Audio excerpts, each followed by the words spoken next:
भक्तीचा या चॅनेलला like, share आणि सबस्क्राईब करा. बेल आयकॉन घंटी दाबायला विसरू नका.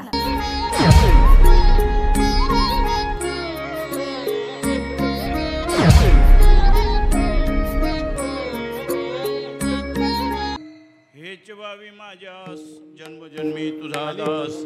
पंढरीचा वार करी वारी चुकवणे द्यारी. प्रस्तुत प्राप्तरूपी सेवेकरता घेतलेला अभंग. देहूचे सुप्रसिद्ध साधू वैराग्याचे मुकुटमणी महाराष्ट्रभूषण जगद्गुरू तुकाराम महाराज यांचा हा 4 चरणाचा अभंग आहे. या अभंगामधून जगद्गुरू तुकाराम महाराज एक भगवंताजवळ सेवेची मागणी करत आहेत. विठ्ठल विठ्ठल.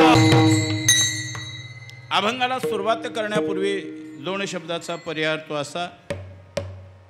आज आपल्या या श्री क्षेत्र ढोकाली गाव आणि ढोकाली गावामध्ये हनुमंतरायाच्या पांडुरंग परमात्म्याच्या या मंदिराच्या प्रांगणामध्ये नवरात्र उत्सव निमित्त साधून आज हा अखंड नामसप्ताह संपन्न होत आहे.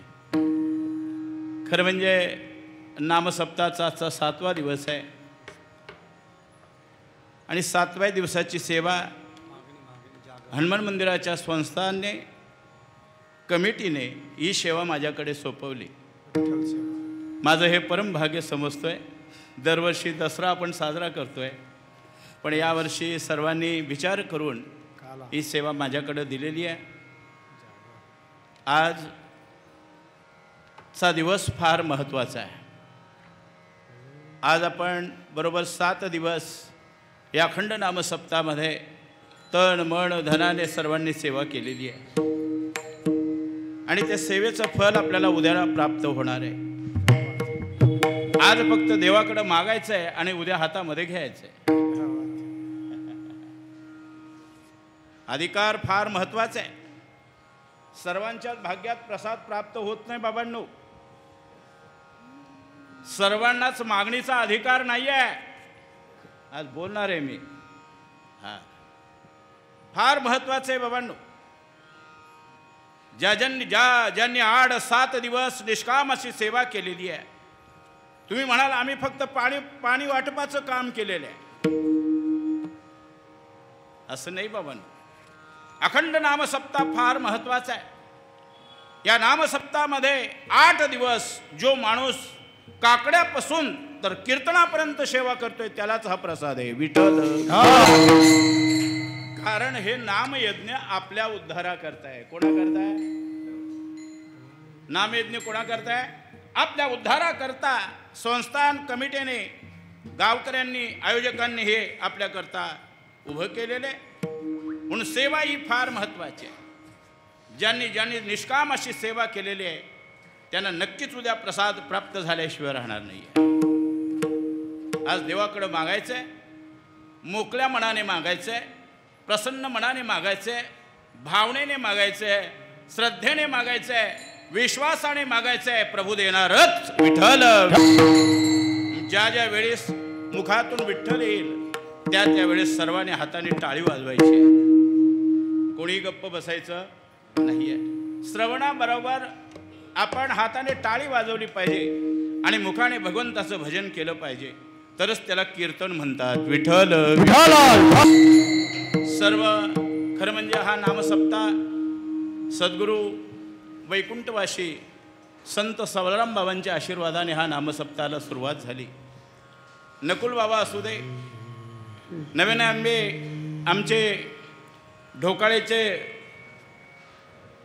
सदाशिव बाबा, या विभूत्या फार महत्त्वाच्या आहेत बाबांनो. मी नेहमीच सांगत असतोय ज्या भागात जे महात्मे जन्माला आले त्या महात्म्यांची आठवण करणं फार महत्त्वाचं आहे. बालकुमध्ये गोपाल बाबा, ढोकाळीमध्ये सदाशिव बाबा, कल्हेरमध्ये काशीनाथ बाबा, डोंबिवलीमध्ये सावराम बाबा, कवाडमध्ये चिदगण सकाराम स्वामी, नवे भिवंडीमध्ये शांताराम भाऊ, असे अनेक महात्मे, शाळमध्ये सीताराम बाबा, नवे विष्णुबा पवार, सर्व मंडळी बाबांनी, दत्तोबा शिंदे, या सर्वांची कीर्तनं आम्ही श्रवण केलेली आहेत. ही कीर्तनं म्हणजे आपल्या उद्धाराचं साधन. या महात्म्यांची कीर्तन आत्ताची कीर्तनं नाही उद्धाराचं साधन. हा सर्व ऐकता आपण फक्त करमणुकीचं साधन म्हणून कीर्तन ऐकत बसलो. आपण विनोद म्हणून कीर्तन ऐकत बसलो म्हणून आपल्या जीवनामध्ये परिवर्तन नाही आहे. विठ्ठल विठ्ठल. या गावामध्ये आज आपण विचार करत नाही आहे, पण बरीचशी मंडळी या नामसप्ताहाला दुजोरा देणारी आहे. वैकुंठवासी कृष्णाबाबा आहेत, प्रल्हाद भाऊंचे वडील, सर्व मंडळी, नकुल बाबा, साधा आणि सरळ माणूस. जीवनामध्ये कधी मी करतो असा विषय समोर आला नाही आहे. सदाशिव बाबा झाले, गोपाल बाबा झाले. गोपाल बाबा म्हणजे एकदम शांत स्वभावाचा माणूस. त्यांना पाहिल्यानंतर इतका आनंद वाटायचा. कधीही जीवनामध्ये काही आलं नाही बाबा. नम्रता आहे की नम्रता, अशी ह्या विभूत्या या भागामध्ये जन्माला आल्या म्हणून आपण आज कीर्तनाला आहोत बाबा. म्हणून आज या कार्यक्रमाकरता सर्व परिसरातील ज्येष्ठ आणि श्रेष्ठ वारकरी मंडळी, प्रतिष्ठित मंडळी आज उपस्थित आहेत. खरं म्हणजे सर्व आपलीच मंडळी आहे, म्हणून सर्वांच्या चरणावर नतमस्तक होतोय आणि मी माझ्या सेवेला सुरुवात करतोय. विठ्ठल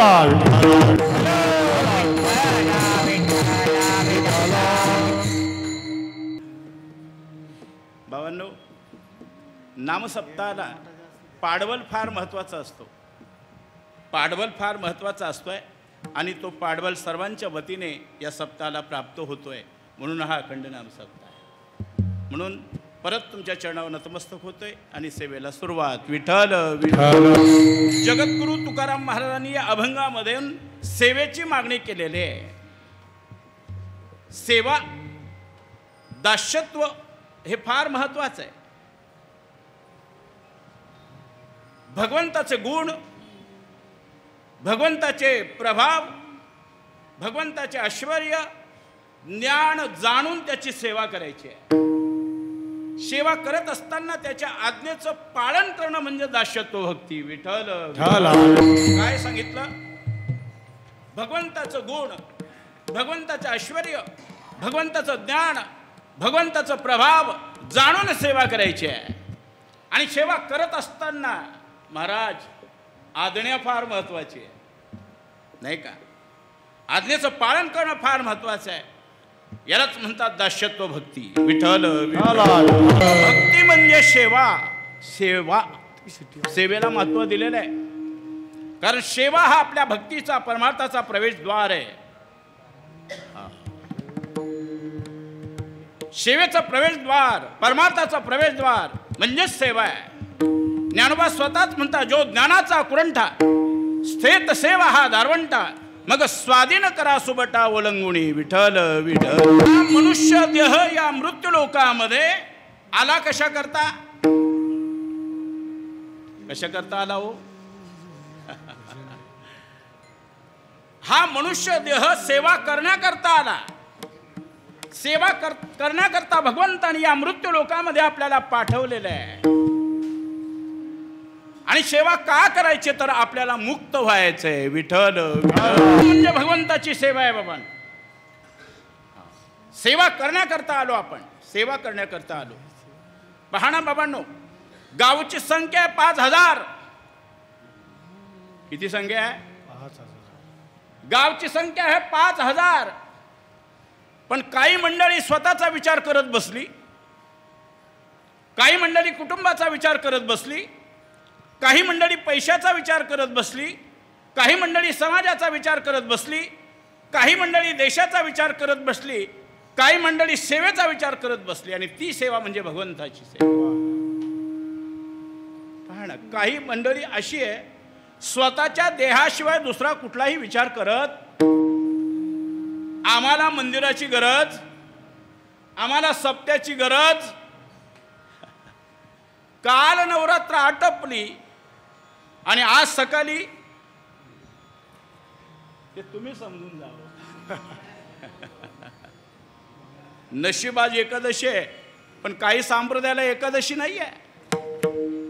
काही संप्रदाय म्हणतो एकादशी करायची गरज. विचार करा बाबा. फक्त एवढंच काम, देहाचा विचार, लावे खावे बरे असावे सदैव, हेच करी आव संसाराची. काही मंडळी फक्त स्वतःच्या देहाचा विचार करत बसली. सकाळी उठल्याबरोबर समोर आरसा आहे, मी कसा दिसतोय आहे का नाही विचार. पण कधी विचार केला का बाबा याचा? कधी विचार केला? कधीही विचार केला नाही आपण. हे भगवंताने आपल्याला नरतनु दिले, हे नश्वर आहे, हे जाणार आहे, याचा आम्ही कधीही विचार करत नाही. जाण्याच्या अगोदर आपण तयारीत राहिलो पाहिजे. आणि तयारीत राहण्याचं कारण म्हणजे आपल्या जीवनामध्ये सेवा घडली पाहिजे. बाबा सेवेला महत्व दिलेलं आहे. सेवा करण्याकरता इथे आलो आपण, खाण्यापिण्याकरता नाही आहे. खाण्याचं साधन प्राप्त करून देण्याचं काम भगवंताच्या हातात आहे. कार्य नाटविषयी कृपाळू देवाशी आणि पोषितो जगाशी, एकला तो सगळं त्याच्या हातात आहे. मुंगीचं पोट भरतोय तर आपलं भरणार नाही का हो? जो मुंगीचं पोट भरतोय, जो आपलं पोट भरतोय, त्याचं थोडं तरी विचार आपण केलं पाहिजे ना. सगळी सत्ता त्याच्या हातात आहे, आपल्या हातात नाही आहे. चाल हे शरीर कोणाची असत्ते आणि कोण बोलविते हरिवी. वृक्षाचे ही पान हलयाची सत्ता, राहिली अहंता मग कोठे, राहिली अहंता मग कोठे. वृक्षाची आपाने हले ज्याची सत्ता आणि रहले हंता मग कोठे. वृक्षाचं पान हलवण्याचं काम त्या भगवंताच्या हातात आहे. या शरीराला चालवण्याचं काम त्या भगवंताच्या हातात आहे. बोलवण्याचं काम भगवंताच्या हातात आहे. सगळं त्याच्या हातात आहे. तरी सुद्धा आम्ही विचार करतो का? 24, 25 आणि 26 ही 3 वर्ष फार धोक्याची आहेत. सांभाळून राहा बाबांनो, सांभाळून राहा. सगळं त्याच्या हातात आहे, सगळं त्याच्या हातात आहे. फार भयानक परिस्थिती होणार आहे. जीवनामध्ये प्रभूची सेवा करत राहा बाबांनो. या स्वतःचा देहाचा विचार करू नका. हे सगळं नश्वर आहे, पुढे सांगणार आहे मी. नवे नवे काही मंडळी फक्त परिवाराचा विचार करत बसली, हम दो आणि हमारे दो. सेवेचा विचार सांगतोय मी. हम दो हमारे दो, जय जगदंबे पूर्ण कदंबे, देह तुझं अर्पिला.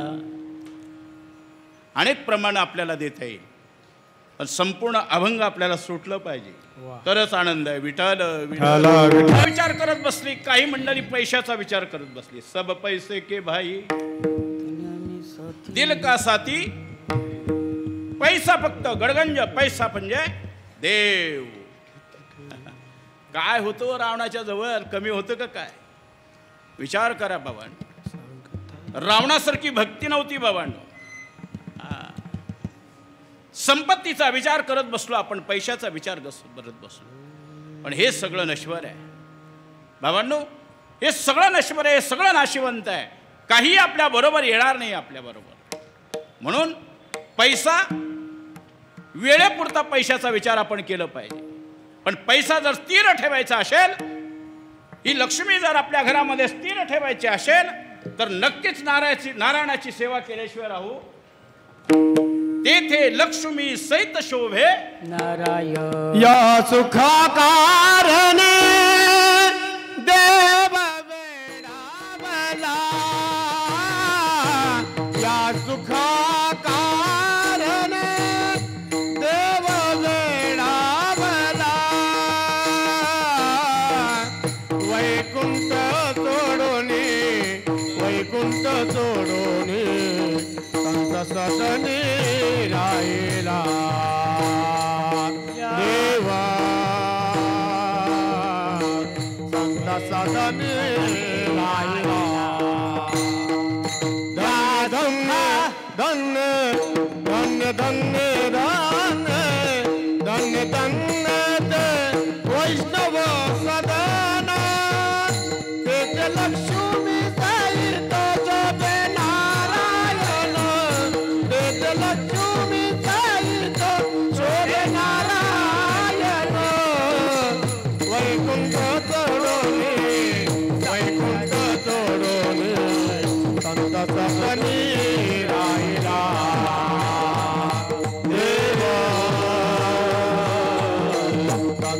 सदनी राहिला.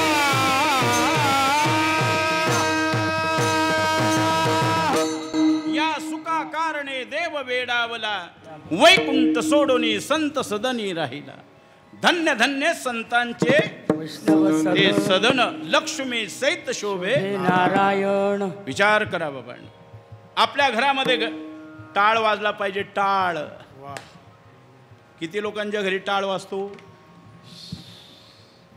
हा? साहेब, रोज टाळ वाजला पाहिजे, रोज. ज्याच्या घरी टाळ वाजतो ना त्याच्या घरी लक्ष्मी आहे. ज्याच्या घरी टाळ वाजतो ना त्याच्या घरी नारायण आहे. ज्याच्या घरी टाळ वाजतो ना त्याच्या घरी संत आहे. कुठेतरी येत नाही ते. देव म्हणजे बाजारचा भाजीपाला नाही बाबा. जीवनामध्ये नित्यनेमाने त्याची सेवा आपण केली पाहिजे, तरच तो आपल्या घरी आहे. नित्यनेम नामी ते प्राणी दुर्लभ आणि लक्ष्मी वल्लभ तया. जीवनामध्ये जरी पैसा असेल, जरी पैशाचा विचार होत असेल, तर त्या लक्ष्मीला स्थिर ठेवण्याकरता आपल्या जीवनामध्ये नारायण असावा. विठ्ठल विठ्ठल. काही मंडळी समाजाचा विचार करत बसली, पण त्याच्यामध्ये सुद्धा स्वार्थ आहे. समाजाचा विचार करत असताना त्याच्यामध्ये सुद्धा स्वार्थ आहे. स्वार्थाशिवाय सेवा होत. सर्वांना अनुभव आहे काय चाललंय सगळीकडे. संपूर्ण महाराष्ट्र, संपूर्ण देशभर चालू आहे. तो विचार आपल्याला इथं मांडायचा नाही. प्रत्येक माणूस समाजाची सेवा, जीवनामध्ये कुठली तरी सेवा करत असताना ती निष्काम सेवा केली पाहिजे. समाजसेवा करत असताना त्या समाजसेवेमध्ये कुठल्याही प्रकारचा स्वार्थ नसावा. या भक्तीचा सुद्धा विचार तुम्हाला सांगणार आहे मी. हा, निष्काम सेवा असावी. काही मंडळी देशाची सुद्धा सेवा करणारी मंडळी आहे. हा, अनेक मंडळी. स्वातंत्र्य कोणामुळे मिळालं आपल्याला याची विचार केलं पाहिजे आपण. आणि काही मंडळी बाबांनो देवाची सुद्धा सेवा करणारी आहे. तुकोबाराय म्हणतात, धन्य आम्ही जन्म आलो दास विठोबाचे. जीवनामध्ये सेवेलाच महत्त्व दिलेलं आहे. म्हणून एक कोटी सांगितली. रंगनाथ गुरुजी परभणीकर सांगायचे. हे सगळं श्रवण केलंय म्हणून तुम्हाला सांगतो. रंगनाथ गुरुजी परभणीकर सांगतात, चाकराने मालकाची सेवा केली पाहिजे. काय केलं पाहिजे? चाकराने मालकाची सेवा केली पाहिजे. बायकोने नवऱ्याची सेवा केली पाहिजे. महाराजांचीच भाषा बोलतोय.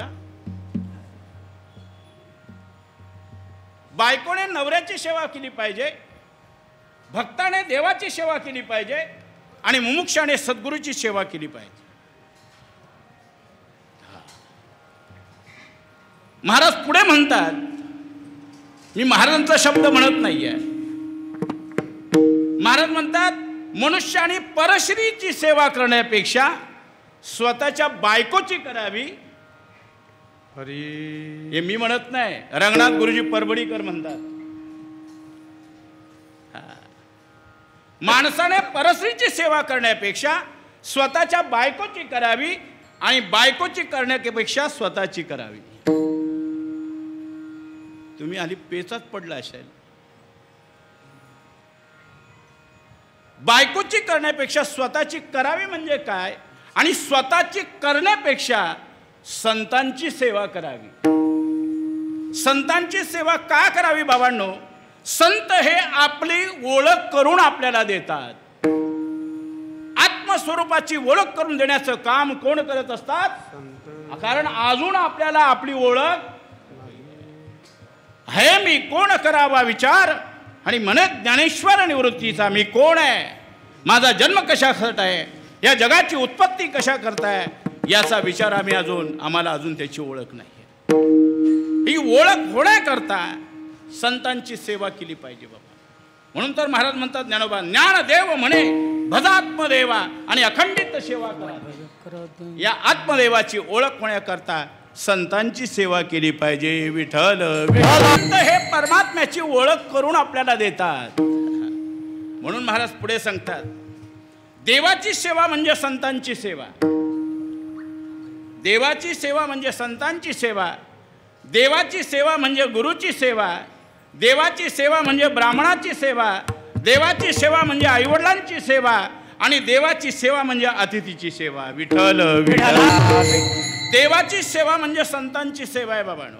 संत म्हणजेच देव. देवते संत देवते निमित्त त्या प्रतिमा निमित्त त्या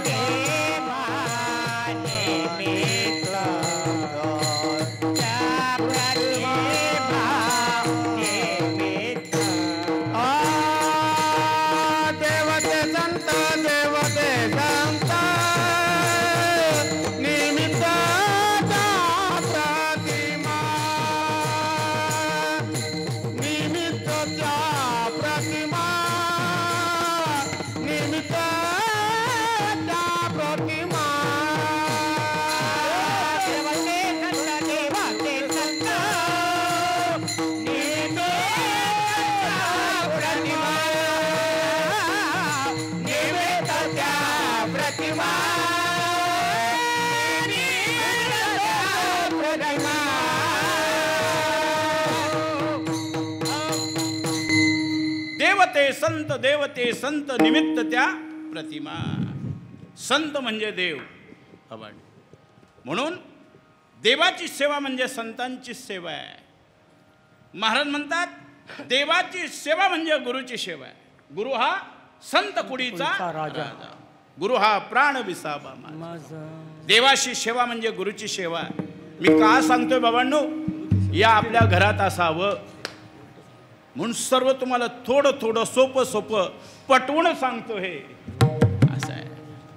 आपल्या घरामध्ये गुरुसेवा असावी. आपल्या घरामध्ये संत सेवा असावी. आपल्या घरामध्ये ब्राह्मणाची सेवा असावी. एखादा ब्राह्मण जर आपल्या घरामध्ये आला तर त्या ब्राह्मणाला कधीही विनमुख पाठवायचं. आताचे ब्राह्मण सोडाव, पण तरी सुद्धा त्यांना विनमुख सोडायचं काहीतरी दिलं पाहिजे. असं आहे. आई वडिलांची सेवा फार महत्वाचं आहे बाबा. आई वडिलांच्या सेवेनेच देव पंढरपुरामध्ये आला याचा सर्वांनी विचार करा. मी जास्त सांगत नाही आहे, कारण संत आई बाप हे सुद्धा देव आहेत. तुम्ही संत माय बाप कृपावंत काय आई वडील म्हणजे देव आहेत. यांची सेवा झाली पाहिजे.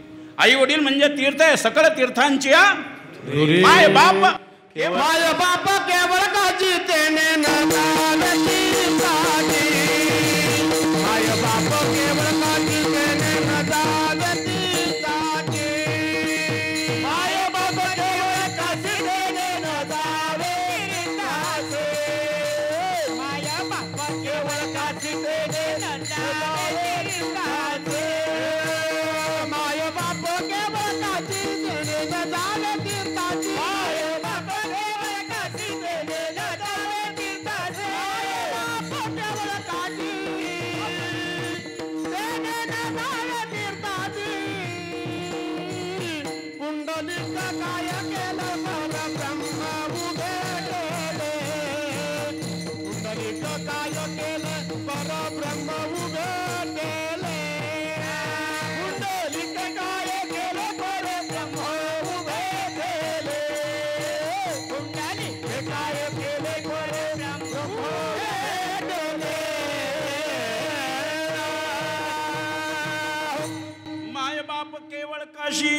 तेने न जावे तीर्थासी.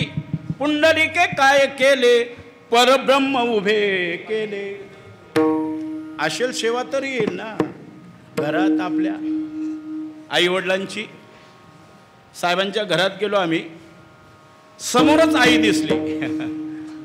पाटील साहेबांच्या घरी गेलो, समोरच आई दिसल्यानंतर आनंद वाटला, समाधान वाटलं. बाबांनो, आई ही फार महत्वाची. लेकुराचे हित वाहे माऊलीचे चित्त. आपुलिया हिता जो असे जागता धन्य माता पिता तयाची. जीवनामध्ये आई वडील म्हणजे देव आहेत. अतिथी म्हणजे देव आहे. यांना कधीही विनमुख पाठवू नका बाबा. कारण प्रत्येक जी मंडळी आहे ती भगवत स्वरूप आहे आणि त्या भगवत स्वरूपाच्या रूपाने त्यांच्या आपल्या जीवनामध्ये सेवा झाली पाहिजे बाबा. देव हे देव. या देवाच्या सेवेकरता बाबांनो भगवान शिव भगवान वेडा झाला. विचार करा बाबा. ते भगवंताने विचार असं केला की बस आता अन्न वस्त्र आणि निवारा याची गरज नाही आहे, सेवेमध्ये गरज भासली नाही पाहिजे. हा विचार भोलेनाथाने केला आणि अवतार घेण्याचं ठरवलं. त्याने विचार केला अन्न वस्त्र निवारा आपल्या सेवेमध्ये नसावा भगवंताची सेवा करत असताना. आणि अवतार घेण्याचं ठरवल्यानंतर जवळच पार्वती माता बसली होती. भोलेनाथ म्हणतात अगं मला आता अवतार घ्यायचा आहे, प्रभूची मला सेवा करायची आहे, पण निष्काम सेवा करायची आहे. सेवेमध्ये कसलाही अपेक्षा होता कामा नाही, येता कामा नाही आहे, या दृष्टीने मला सेवा करायची आहे. पार्वती माता म्हणताय अहो तुम्हाला जर प्रभूची सेवा करत असेल तर मी सुद्धा तुमच्या बरोबर. अगं पार्वती मला ब्रह्मचारी राहायचे, आता मला लग्न करायचं. पण स्त्रियाट्ट फार वेगळा असतो नाही का, एकदा मागितलं का ते दिलंच पाहिजे. मग तुम्ही कुठेही भीक मागा नाही का. काय विचार वेगळे असतात हो. एखाद्या नवऱ्याने जर एखादा दागिना केला नाही ना का लगण्याच्याच दिवशी तेल ओततात अंगावर. इतकी तयारी असते या काही मंडळीची. कधीच आत्महत्या करायची, त्याला परत जन्म नाही, त्याला जाळत सुद्धा नाही. हा काय म्हणतो शास्त्र, त्याला जाळायचं सुद्धा नाही आहे. सालुंके महाराज त्याच्या पायाला दोरी बांधायची, कुठेतरी जंगलात टाकून द्यायचं. जो आत्महत्या करेल, विष खाऊन मरेल, फास घेऊन मरेल, हा शास्त्र म्हणतो त्याला जाळायचं नाही आहे असं आहे. म्हणून जीवनामध्ये सेवेला महत्त्व दिलेलं आहे बाबा. भोलेनाथाने विचार केला बस आता मला अन्न वस्त्र निवाऱ्याची गरज नाही आहे, ब्रह्मचारी राहायचे. पण पार्वती माता ऐकत नाही आहे, मी तुमच्या बरोबर येणार म्हणून येणार. आणि त्याच क्षणाला भोलेनाथाने विचार केला हट्ट आहे, ह्या हट्ट आपण आता पुरवला पाहिजे. म्हणून तिला सांगितलं तू एक काम कर, मी हनुमंत होईन, वानर होईन, पण वानराची शेपूट म्हणून तू राहा. हनुमंतराची शेपूट कोण आहे, सीतामाई आहे. आणि त्याच सीतामाईने 18 पद्म वानरांचं रक्षण केलं. विठ्ठल भगवान भोलेनाथ हनुमंतराय झाले देवाच्या सेवे करता. नवे नवे सीतामाई, आदिमाया ही सीता झाली, शेष हे लक्ष्मण झाले, सूर्य सुग्रीव झाला, इंद्र वाडी झाला. विचार करा. आणि सर्व जे भक्त होते ते वानर झाले. विठ्ठल करता सेवे करता. म्हणून महाराज म्हणतात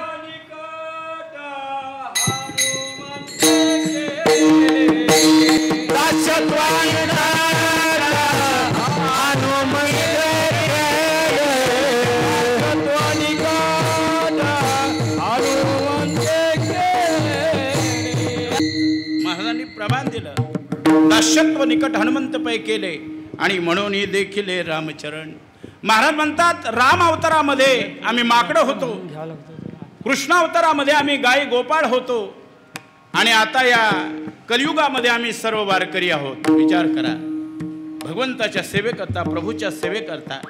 म्हणून महाराज म्हणतात माझ्या घराण्यामध्ये माझी परंपरा आहे, ती परंपरा साधण्याकरता भगवंता माझी एवढीच इच्छा आहे की जन्मांतरी तुझा दास होणं हे महाराज अभंगाच्या प्रथम चरणात. हेच व्हावे माझी आस, हेच व्हावे माझी आस, हेच व्हावे माझी आस, हेच व्हावे माझी आस,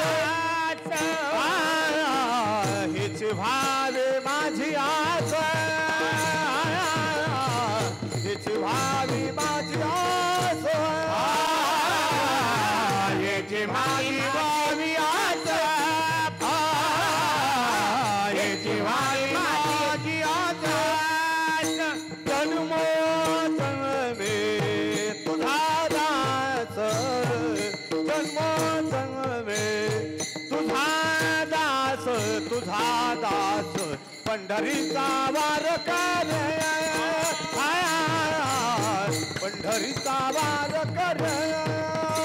जन्मोजन्मे तुझा दास, जन्मोजन्मे तुझा दास, तुझा दास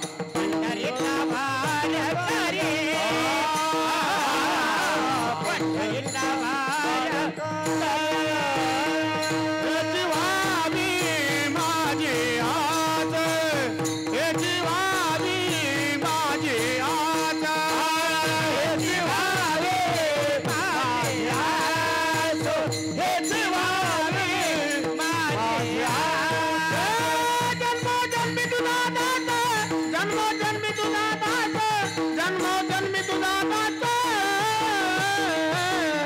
जय श्रीराम पंढरीचा वार करी पंढरीचा वार करी वार करी वार करी महाराज अभंगाच्या प्रथम चरणात सांगतात हे चिवावी माझी आस जन्मोजन्मी तुझा दास. माझी इच्छा आहे, माझ्या जीवनामध्ये अपेक्षा आहे की तुझी सेवा व्हावी, तुझी भक्ती व्हावी, ही माझी अपेक्षा आहे, माझी इच्छा आहे. महाराज म्हणतात पहा, विचार केला तर महाराजांचं कृतयुगापासून तर कलियुगामध्ये भगवंताची सेवा करतच आले. हा ना, विचार करा. कृतयुगामध्ये मी प्रल्हाद होतो, त्रेतायुगामध्ये मी अंगद होतो, द्वापार युगामध्ये मी उद्धव होतो आणि कलियुगामध्ये मी नामदेव महाराज होतो. प्रत्येक जन्मामध्ये सेवा झाली होत आली तरी सुद्धा महाराज म्हणतात हेची व्हावी माझी आस. जन्म जन्मी तुझा दास अखंड जीवन. कारण महाराजांची परंपराच अशी होती, माझ्या वडिलांची मिराशी गा देवा. माझ्या वडिलांची मिराशी गा देवा, माझ्या वडिलांची मिराशी गा देवा, तुझी चरण देवा पांडुरंगा, तुझी चरण देवा पांडुरंगा.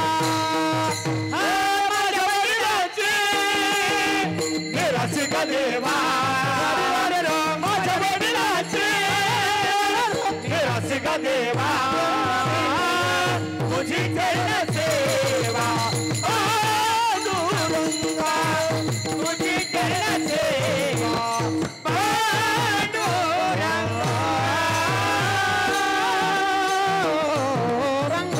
महाराजांच्या जीवनातली परंपरा, महाराजांच्या घराण्यातली परंपरा, माझ्या वडिलांची मिराशी गा देवा, तुझी चरण सेवा पांडुरंगा.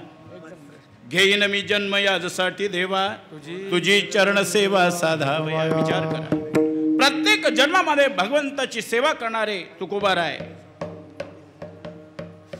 हे करत असून सुद्धा सांगतात की देवा या जन्मामध्ये सुद्धा माझी सेवा घडली पाहिजे, माझ्या हातून तुझी सेवा घडली पाहिजे. विचार करा, निष्काम अशी सेवा जीवनामध्ये घराण्यामध्ये कधी भगवंताजवळ मागितलं नाहीये. मागितलं का हो? काही मागणे आम्हा अनुचित वडिलांची रीत बोल्लोबांची परंपरा होती, बोल्लोबांची वारी होती.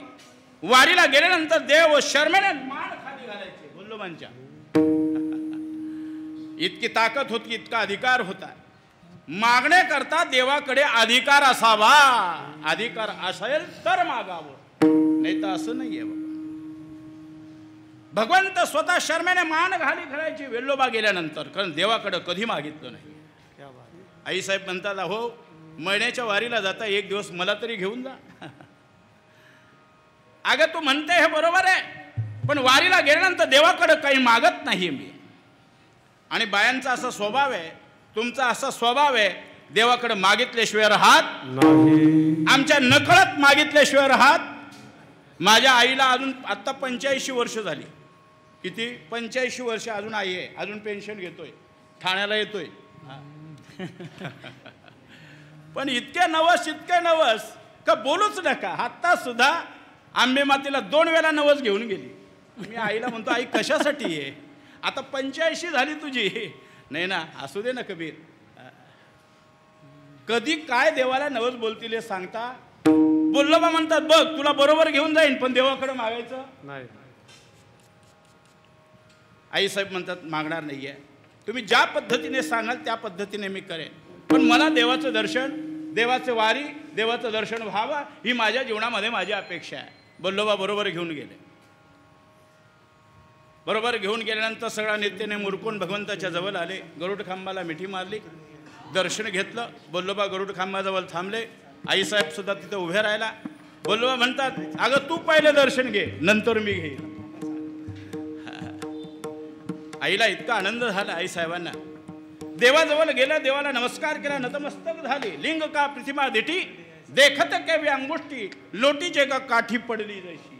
साष्टांग दंडवत घातला काठीसारखा आईसाहेबांनी. पण आईसाहेबांनी देवाकडे काही मागितलं?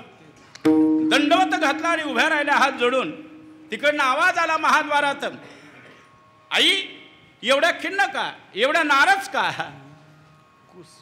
फक्त एवढंच म्हटल्या, अजून कुस पवित्र झाली. शब्द एवढाच मुखातनं, अजून कुस पवित्र झाली नाहीये. महाद्वारातनं आवाज आला, जा तुला मुलगा होईल. आईने मागितलं नाही बाबांनो, जा तुला मुलगा होईल. आईसाहेब बोल्लोबांच्या जवळ गेली. बोल्लोबा म्हणतात, काय ग देवाकडे मागितलं नाही ना? काय? मी काही देवाकडे मागितलं नाहीये, पण महाद्वारातनं आवाज आला, आई एवढ्या खिन्न का, एवढ्या नाराज का? फक्त मी एवढाच म्हणालो, माझ्या असून कुस पवित्र झाली. फक्त महाद्वारातनं परत आवाज आला, जा तुला मुलगा होईल. बोल्लोबा म्हणतात, जा परत देवाजवळ आणि देवाला सांग, मला मुलगा असा नकोय, सिगारेट ओढणारा, बिडी पिणारा, दारू पिणारा, एकादशी न करणारा, या त्रिभुवनाचं सार्थक होईल असा मुलगा मला दे.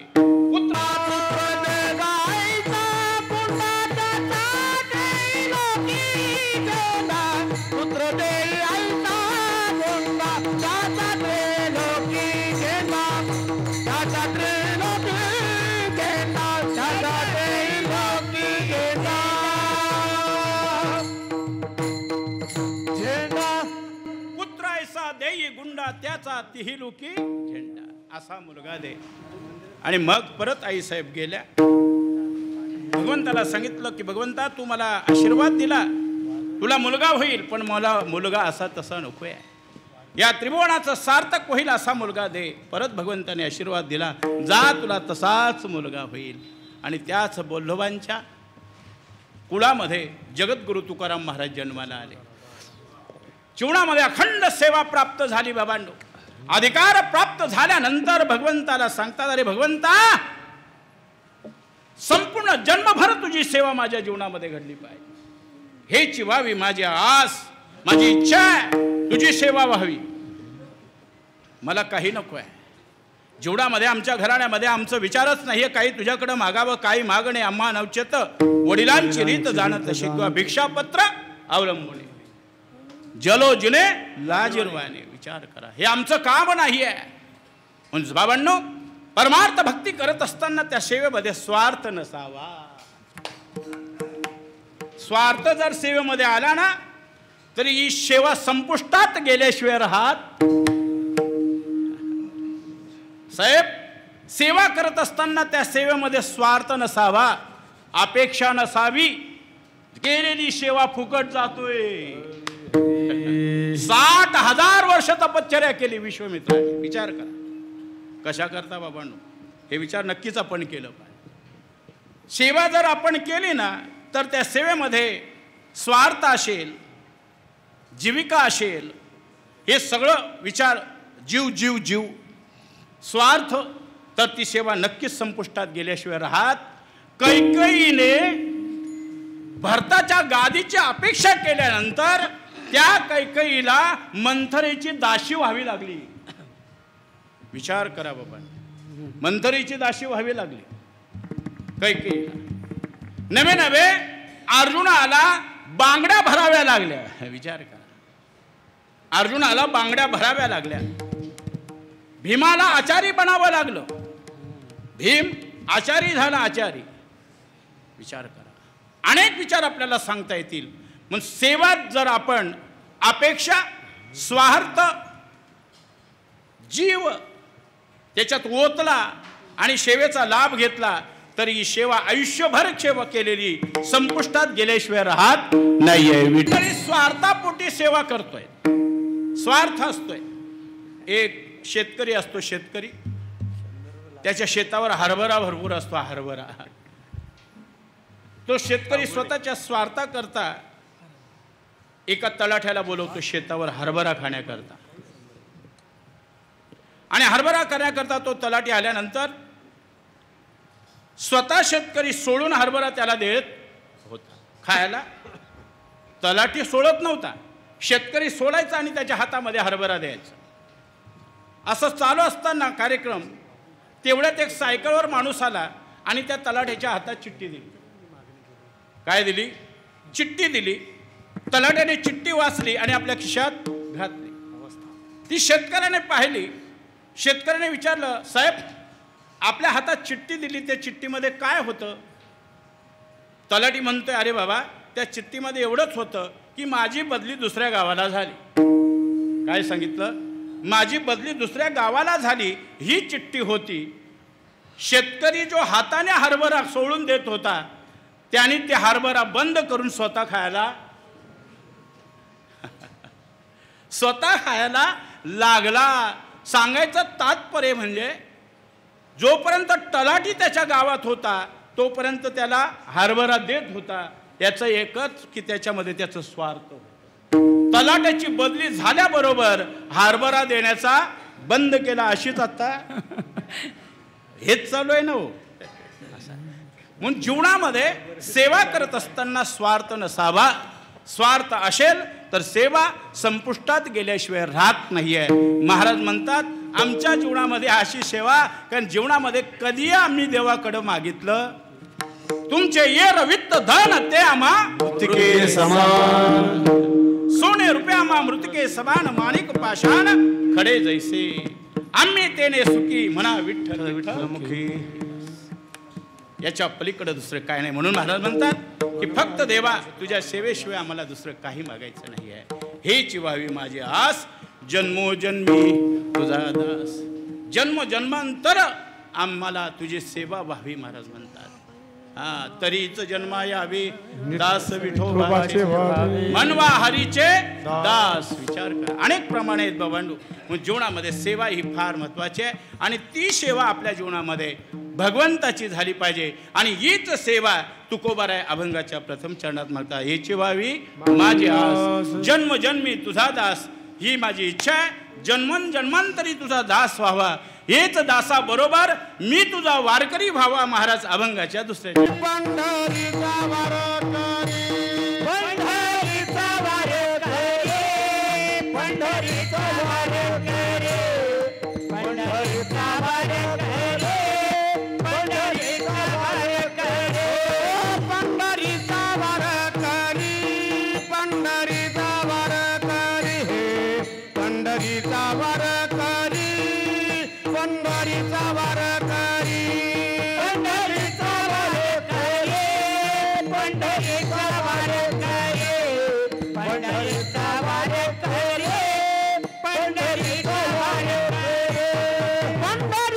वारकरी, वारी चुकून बिहारी, पंढरीचा वारकरी चुकून बिहारी, वारी चुकून बिहारी, वारी चुकून बिहारी, वारी चुकून बिहारी, वारी चुकून बिहारी, पंढरीचा वारकरी, वारी चुकून वारकरी, पंढरीचा वारकरी, वारी चुकून बिहारी.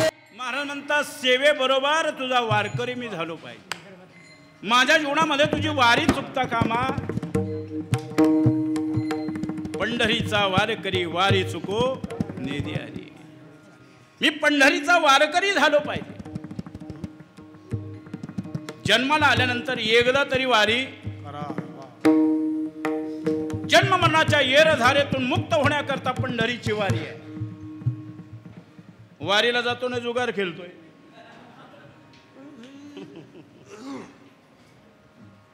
वारीला जातो ना नको ते करत बसतोय.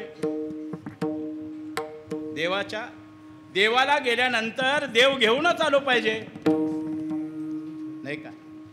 पंढरपुरामध्ये गेल्यानंतर देवाच्या संगतीमध्ये राहिलो पाहिजे. किती वाऱ्या आहेत तो आपल्या देवाच्या. आम्ही वारकरी झालो पण अजून वाऱ्या माहीत. आम्ही वारकरी झालो पण आम्हाला पसायदान माहीत. फक्त ज्ञानोबाचं पसायदान माहिती आहे, याच्या पलीकडं हा, हे फार महत्वाचं आहे. मग कधी कधी आम्ही सांगतो वारकरी झालो ना तर 100 ओव्या ज्ञानेश्वरीच्या पाठ झाल्या पाहिजे. वारकरी झालो ना गात्यातले 100 अभंग पाठ झाले पाहिजे. वारकरी झालो ना नित्यनेमाने वारी केली पाहिजे. वारीचे नेम आहेत त्या नेमाचा विचार आपण आपल्या जीवनामध्ये केलं पाहिजे. का पंढरीचा विचार करतात महाराज? क्षेत्रामध्ये गेल्यानंतर आनंद आहे बाबांनो. क्षेत्राला पाहिल्यानंतर क्षेत्रात प्रवेश केल्यानंतर आपल्या चरणाच्या पादुका आपल्या घरामध्ये ठेवल्या पाहिजे. काय सांगतो ऐका, सगळं ऐका व्यवस्थित. क्षेत्रामध्ये गेल्यानंतर आपल्या चरण पादुका आपल्या पायात. भरतराव बरोबर आहे का चुकीचं आहे? आपल्या पायात चप्पल नसावी. मी का म्हणतोय? माझा ज्ञानोबा पंढरपुरामध्ये गेलेला आहे, माझा तुकोबा पंढरपुरामध्ये गेलेला आहे, माझा नामदेवराय पंढरपुरामध्ये होते, माझी जणी पंढरपुरामध्ये होती. सर्व संतांनी पंढरपूरची वारी केलेली आहे, पंढरपुराला प्रदक्षिणा केलेली आहे आणि त्यांच्या चरण पादुका चरणावर आपल्या पादुका पडावा हे आपलं दुर्भाग्य आहे. विचार करा बाबांनो. घडायचे ना वारी, घडवायची आपल्याला. हा, आयुष्यामध्ये संपूर्ण हिंदुस्थान माझं झालं. आता 4 धाम 4 वेळा झाल्या माझ्या. किती वेळा झाल्या? 4 वेळा 4 धाम झालं. 7 वेळा काशी झाली. संपूर्ण हिंदुस्थानचा कानाकोपरा झाला. संपूर्ण हिंदुस्थानमध्ये ज्ञानेश्वरी पारायण झाली. आत्ता 4 धामला पारायण केलं. मुंबईपासून सुरुवात केली तर बद्रीनाथला आटोपलं. हे नित्यनेम आहे. माझं बोलण्याचा अधिकार आहे म्हणून तुम्हाला बोलतोय. 36 वर्षे बालुकी सदानंद बाबांच्या सानिध्यात चरणाजवळ आहे आणि सेवा आहे बाबांनो. जीवनामध्ये कधीही अपेक्षा केली नाही आहे, काही सांगितलं नाही आहे. बाबांच्या कधी माझ्या कुटुंबाचं गाऱ्हाणं नाही आहे. बाबांकडे माझी कधी मागणी नाही आहे. माझ्या देवाकडे कधी मागणी नाही आहे. 27 वर्षे 27 वर्ष नाथ बाबांची अखंड सेवा आहे. घरी माझ्या नित्यनेमाने सेवा आहे बाबांनो. पण एक सांगतोय बाबांनो, मिळवायचं असेल प्रभू तर ही वारी नित्यनेमाने झाली पाहिजे. चरण पादुका आपल्या घरी असल्या पाहिजे. घरी म्हणजे आपण जिथे वस्ती करतोय, मुक्काम करतोय अशा ठिकाणी चरण पादुका ठेवायच्या आणि पंढरपूर क्षेत्राला परिक्रमा करायची आहे. चप्पल घालायची नाही. कधीही कुठेही बाबांनो गेल्यानंतर प्रथम चप्पल बाजूला ठेवतोय आणि यात्रेला सुरुवात करतोय. किती ऊन असू दे, काही असू दे. हा, आता चाललो नर्मदेला चाललोय. आता 28 डिसेंबर नर्मदा. पण ही दुसरी वेळ होतोय माझी. जीवनामध्ये हाय काय हो? जव हे सकल सिद्ध आहे, हात चालावया पाय, तव तू आपुल्या स्वैत पाहे, तीर्थयात्रे जाय चुकू नको. कोण म्हणतंय पोरं आपल्याला यात्रा करून देतील? आहे का भरोसा? आहे का हो? अनुभव आहे पण लोकांना आम्ही सांगत नाही आहे. कबीर महाराजांची पण हीच इच्छा आहे. कोण म्हणतोय माझा पोरगा माझी सेवा करेल? अपेक्षा करू नका मुलांची. जोपर्यंत ताकद आहे तोपर्यंत प्रभूची सेवा करा.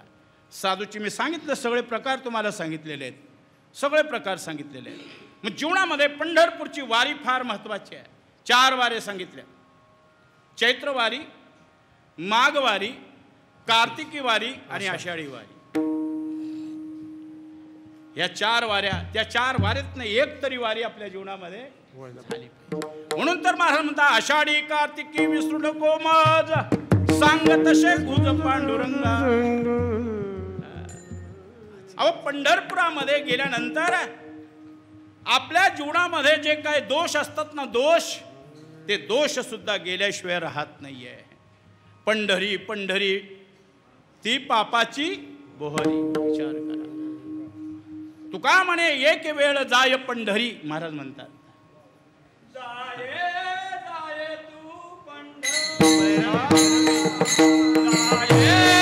जाय तू पंढरी, जाय तू पंढरी.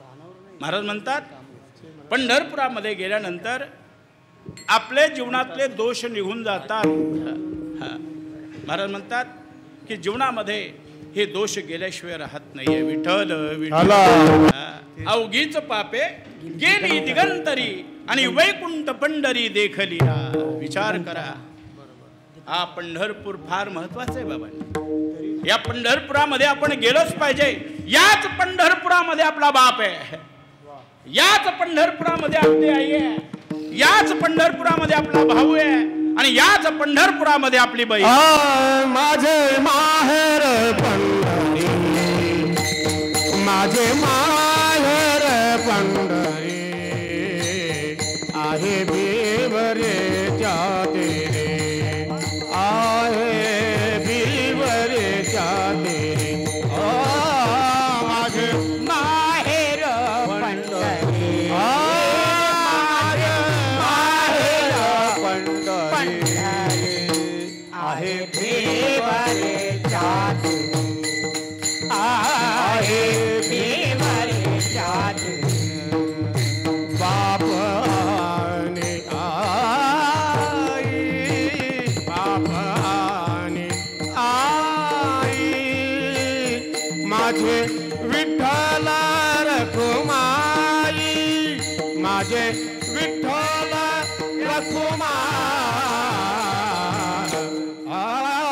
माझे माहेर पंढरी, माझे माहेर पंढरी आहे बिवरेच्या, आहे बिवरेच्या.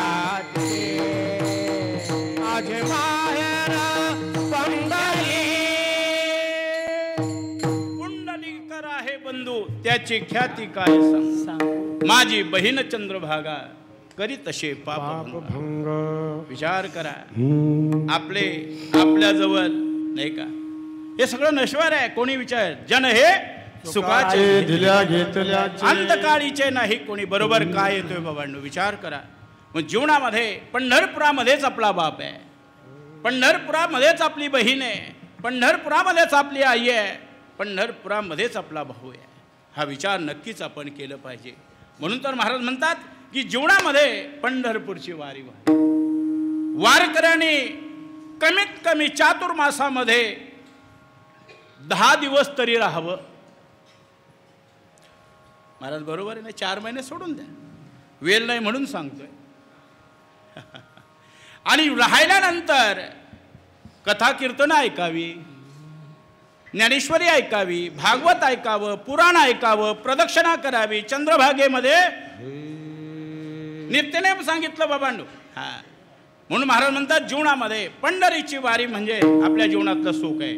सुखा लागी करीशी तळमळ तरी तू जाय पंढरीशी एक वेळ. संपूर्ण सुखाचा आगर पंढरपुरामध्ये. सर्व सुखाचे बाप रखुमा देवीवर, सर्व सुखाचे अगर जणी म्हणे शारंगधर, सर्व सुखाचे हगर म्हणे नरहरी सोनार.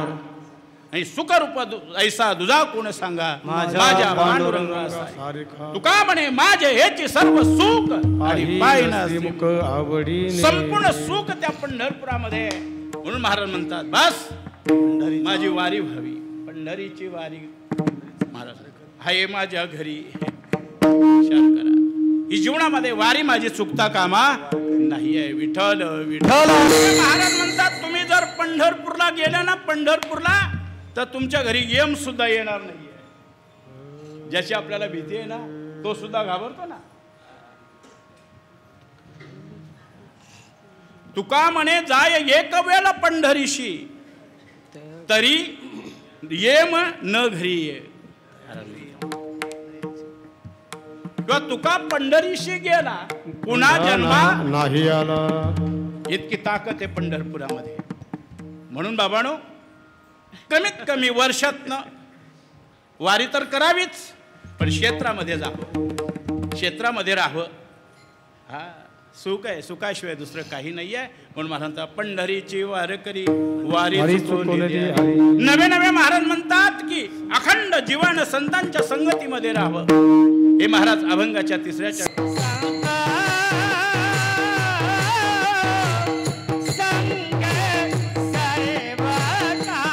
आ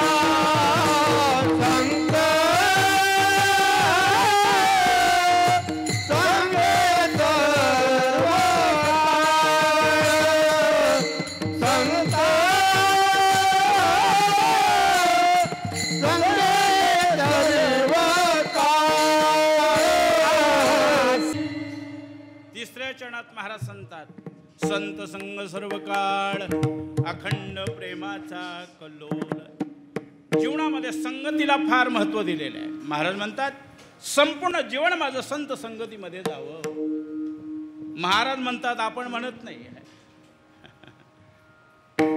आपण आपल्या जीवनामध्ये देहाची संगत करतोय, आपण आपल्या जीवनामध्ये इंद्रियाची संगत करतोय, आपण आपल्या जीवनामध्ये पत्नीची संगत करतोय, आपण आपल्या जीवनामध्ये स्त्रीची संगत करतोय, आपण आपल्या जीवनामध्ये विषयाची संगत करतोय, आपण आपल्या जीवनामध्ये धनाची संगत करतोय, आपण आपल्या जीवनामध्ये दुर्जनाची संगत करतोय. सर्वाला एकच प्रमाण आहे. नामदेव महाराजांचा अभंग आहे, नामदेव महाराजांचा अभंग. महाराज म्हणतात, देहगृहाची कामिनी. देह तर नश्वर आहे, हा तो विषय झालाच. हा ज्या देहाची आपण संगत करतोय तो नश्वर आहे. हा देह नाशिवंत, मळमूत्राचा बांधा, वरी चर्म घातले रे, कुर्मी कीटकाचा सांधा, रब रब दुर्गंधी रे. हा नश्वर आहे, नाशिवंत आहे, जाणार आहे, तरी सुद्धा याला सोडत. एक लग्नाला 1 लाख रुपये खर्च या देहासाठी, एका करोनीला. विचार करा ना, याला सोडतो का आपण? 5 मिनिटाचं काम असतोय, 5 मिनिटाचं. लग्न लागलं का परत पॉकेट उघडायला लागतोय. सोडतो का याला आपण? विचार करा बाबांनो. ज्या भगवंताने आपल्याला हा देह दिलेला आहे, त्या भगवंताचं चिंतन करा, ध्यान करा. नक्कीच तुम्हाला स्वरूपता मुक्ती प्राप्त झाल्याशिवाय, महाराजांचं प्रमाण आहे, ध्यानी धाता पंढरी राया, मना सहित पालटे काया. तो विटेवर उभा आहे, त्याला पाहावं कसा आहे. विचार करा ना बाबा. त्याचा स्वरूप जर तुम्ही घेऊन चाललात ना, तुम्ही नाही सर्वच, आम्ही कीर्तनकार सुद्धा पावडर लावतोय ना, उभे राहतो. आहेत ना असे बादशे, आहेत ना मला. अहो सांगायला कीर्तनकार हो, काय काय यांचे नखरे असतात ना. हा सगळं पाहतो आम्ही, सगळं, पण सांगावं नाही. आपलीच जात ना हो संप्रदायाची. हे सगळं झाकून ठेवायला लागतोय आम्हाला. पण परत माऊली जन्माला घालणार नाही यानं. हरी देहाचे चोजले. वारकरी निष्ठावंत वारकऱ्याचा विचार करा बाबांनो. वारकऱ्याचं मौन असावं. वारकऱ्याने काय खावं, काय पेवावं, याचा सुद्धा विचार केला. पक्काचा आग्रह असला तर आम्ही कोणाच्या घरी जातोय जेवायला, नाही तर नाही. पक्काच, तो पण वारकरी असेल तर. नाही तर घरातच भाजी भाकरी खायची आणि निघायची. हे अजून तरी नियम चालू आहे आमचं. जिथं आशाच नाहीये, मग थोडंफार फार महत्वाचं आहे बाबांनो. अहो सत्यनारायणाच्या पूजेत सुद्धा आम्ही जेवत नाही. तुम्ही म्हण महाराज कसं काय? त्या भांड्यांचा विचार करतात का हो लोक? लग्नाचे आहेत का, हल्दीचे आहेत का, बारशाचे आहेत का, तिजोऱ्याचे आहेत का, कसली आहेत? आणायची, घासायची आणि घालायची. पण आपल्या घरात वारकऱ्याचा नेम कसा आहे? विचार करा बाबांनो. ते नेमाचे प्रतीक आपण आहोत. ते नेम जीवनामध्ये झालं पाहिजे बाबा. पण जीवनामध्ये देहाचा विचार करायचा नाही आहे, हे सगळं नश्वर आहे. महाराज पुढे म्हणतात, पत्नीचा संग. म्हणून महाराज प्रमाण देतात, देहगृहाची कामिनी, ही तव राहिली भुवनी, ती जल तसेच स्मशानी, अग्नी सवे ऐकला. पुत्रसंग सांगितलं, पुत्रसंग. नामदेव महाराजांचंच प्रमाण, कन्या पुत्रांधिक बाले, ही तव स्नेहाची स्नेहाले, तुझ्या दर्शना विनोबाकुले, तेव्हा दुरी राहिली. ज्याचा आपण संग, ज्याचा आपण विचार करतोय ती आपली विचार करा बाबा. महाराज म्हणतात की हे आपला नाही आहे. विषय संग हे क्षणिक आहे. येरवी विषयी सुख आहे, हे बोलण्याची सारिके नव्हे. तरी विद्युत स्फुरण कान न पाहे जगा माझी. क्षणिक सुखाचा विचार करत बसलोय. विषय ओढी धनाचा संग विचार करा बाबा. धन धन हे नश्वर आहे, अशाश्वत आहे. तुका म्हणे धन अशाश्वत हे झाल. एका माझ्या शिष्याच्याच घरी धन होतं. ऐका महाराज, सत्य घटना सांगतोय. माझ्या सासूरवाडीच्या बाजूलाच गाव कुशिवली म्हणून गाव आहे. त्यांच्या घरातच धन. मला सांगतात महाराज आमच्या घरामध्ये असं आहे, काय करावं काय काय समजत नाही, आवाज देतोय. मी त्यांना सांगितलं काही त्याला करू नका. हे याच्यावर आपला अधिकार नाही आहे. त्याला कुठलेही काही त्रास द्यायचं नाही आहे. जर तुमच्या जीवनामध्ये तो भाग्यात असेल तर नक्कीच तुम्हाला प्राप्त झाल्याशिवाय राहणार नाही. पण आपण त्याला स्पर्श करायचं. पण ऐकलंच कुठे हो? ऐकलेच नाही, प्रयत्न केला पण अशी अवस्था झाली लुगडा सुद्धा भानावर राहिला नाहीये. इतकी गंभीर अवस्था बाबा. सगळ्यांच्या भाग्यात नाही. दुसरा एक माझा खारबावला शिष्य आहे महाराज, सत्य सांगतोय तुम्हाला या घटना. त्याच्या घरात तो आवाज देतोय, सभोवताली मोठा सर्प फिरतोय. त्या धनाच्या सभोवताली तो फिरतोय, घरात कोपऱ्यामध्ये आवाज देतोय. पण त्याला सांगितले तो फक्त त्याचं अगरबत्ती लावतोय, दर्शन घेतो आणि शांत राहतोय. त्याला सांगितलं ह्याला काही करायचं नाही हे, कारण ही परिस्थिती माझ्या डोळ्यासमोर घडली. म्हणून त्याला सांगितलं बाबा ते आपला अधिकार नाही आहे. तो म्हणतोय महाराज हे धन ना खारबावच्या कालिके मातेचं आहे आणि नक्कीच तिचं असेल. आवाज देतोय आवाज बाबांनी. मग धनावर आपला अधिकार नाही आहे. याची संगत आपण कधी करायची नाही आहे. अशा अनेक विचार सांगत असताना दुर्जनाचा संग सुद्धा आपण करावा. दुर्जनाच्या संगतीमुळे संपूर्ण यादव कुळाचा नाश झाला. विचार करा बाबा. कोणाची संगत? दुर्योधनाची. संपूर्ण यादव कुळाचा नाश. म्हणून संगत करत असताना कोणाची करावी? साधूची संगत करावी. ज्ञानदेव गोडी संगती सज्जनी आणि हारी दिशे जनी वणी आत्मतत्वी. विठ्ठल विठ्ठल. संतांच्या संगती मध्ये गेल्यानंतर नक्कीच आपल्याला लाभ झाल्याशिवाय राहणार नाही. संतांच्या संगतीची महती फार महत्वाची आहे बाबांनो. एकदा विश्वामित्र आणि वशिष्ठ महाराज, वशिष्ठ ऋषी, खडतर वैर, कधी दोघांचं पटत नव्हतं. कधी पटत नव्हतं. दोघांचं वैर होतं. वैर असताना दोघे एकत्र झाले.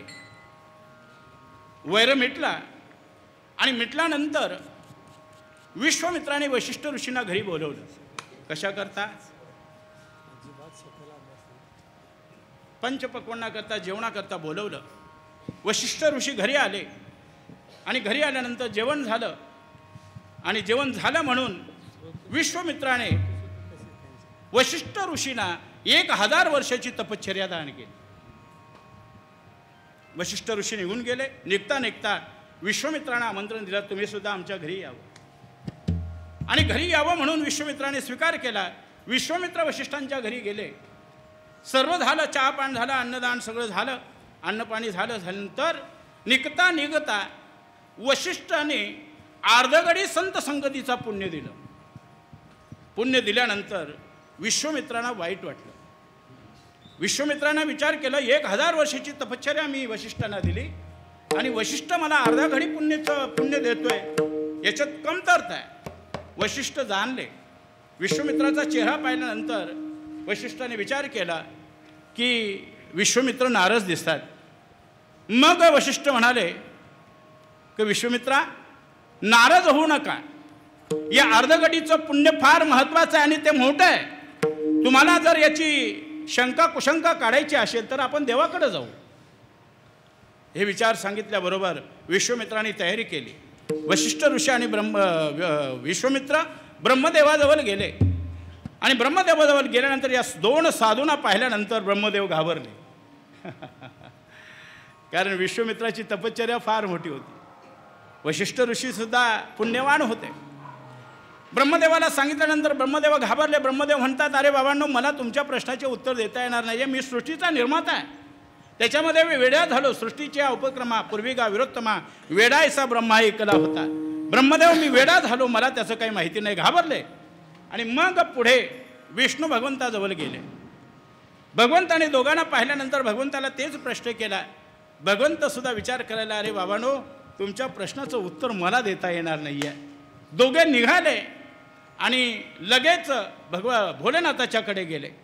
भोलेनाथ बसलेले होते. भोलेनाथांना हा प्रश्न केल्यानंतर भोलेनाथ हसले आणि हसल्यानंतर भोलेनाथ म्हणतात, अरे बाबा, ते विष खाऊन मी पूर्ण भ्रमित झालेलं आहे. या प्रश्नाचं उत्तर मला देता येणार नाही. एवढं सांगितल्यानंतर भगवंतांनी त्याला शेषाकडे पाठवलं. शेष, ज्याच्या डोक्यावर आपली पृथ्वी आहे, शेषाकडे गेले आणि शेषाकडे गेल्यानंतर शेषाला प्रश्न केला.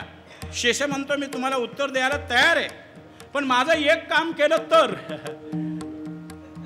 दोघांना सांगितलं, एक काम केलं तर मी तुम्हाला उत्तर द्यायला तयार आहे. काय काम?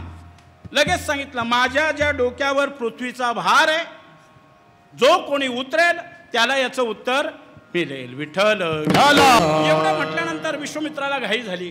कारण 60,000 वर्ष तपश्चर्या, 1,000 वर्ष गेली तर काय.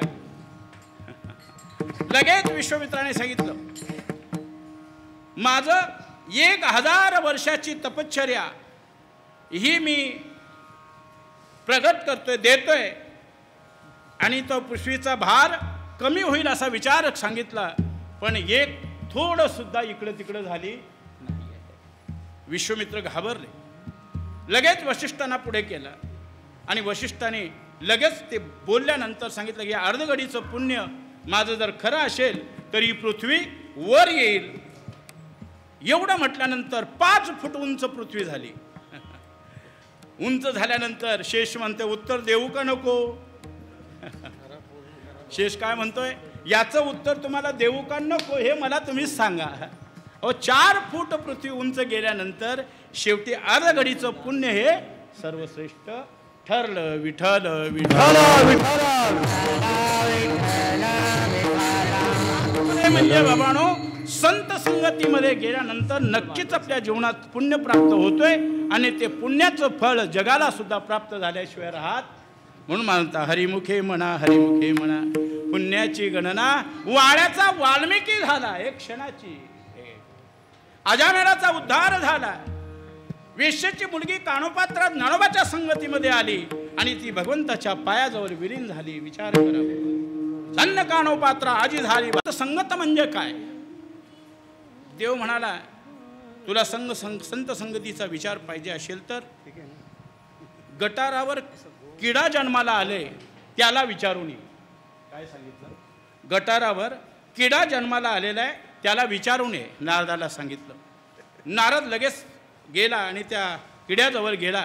किड्यावर दृष्टी पडल्याबरोबर किडा मरण पावला. मरण पावल्यानंतर नारदाने विचार केला की आज भगवंताने मला इथं पाठवलं आणि किडा माझ्यासमोर मरतोय. हा प्रश्न भगवंताला केला. भगवंत म्हणतो, काही घाबरू नको. त्याच मृत्यूलोकामध्ये एक सरडा जन्माला आलेले आहे. त्या सरड्याला जाऊन भेट. तो सरडा तुला उत्तर देईल. परत खाली आला. सरड्याला पाहिल्याबरोबर सरडा सुद्धा मेल्याबरोबर परत नारद घाबरले. परत देवाजवळ गेले. देवाला सांगितलं, अहो, ज्या सरड्याला तुम्ही पाहायला सांगितलं त्या सरड्याला विचारायला सांगितलं, तो सरडा सुद्धा मेला, मरण पावला. एवढं सांगितल्यानंतर लगेच भगवंत म्हणतो, घाबरू नको, जा, तिथे पोपट जन्माला आलेले, त्या पोपटाला जाऊन विचार. पिंजऱ्यामध्ये पोपट होता. त्या पोपटाला पाहिल्याबरोबर पोपट सुद्धा मरला. मेल्यानंतर परत घाबरला. परत गेला. देवाला सांगितलं, देवा, पोपट सुद्धा गेला, काय करू आता? कोणीही मला प्रश्नाचं उत्तर देत नाही आहे. अरे एक काम कर ना, आता एक वासरू जन्माला आलेले आहे, त्या वासराला जाऊन विचार. नारद परत घाबरत आला. वासराला पाहिला. वासराच्यावर दृष्टी गेल्याबरोबर वासरू सुद्धा मरण पावला. परत देवाजवळ गेला. देवाला सांगितलं, देवा, वासरू सुद्धा गेला.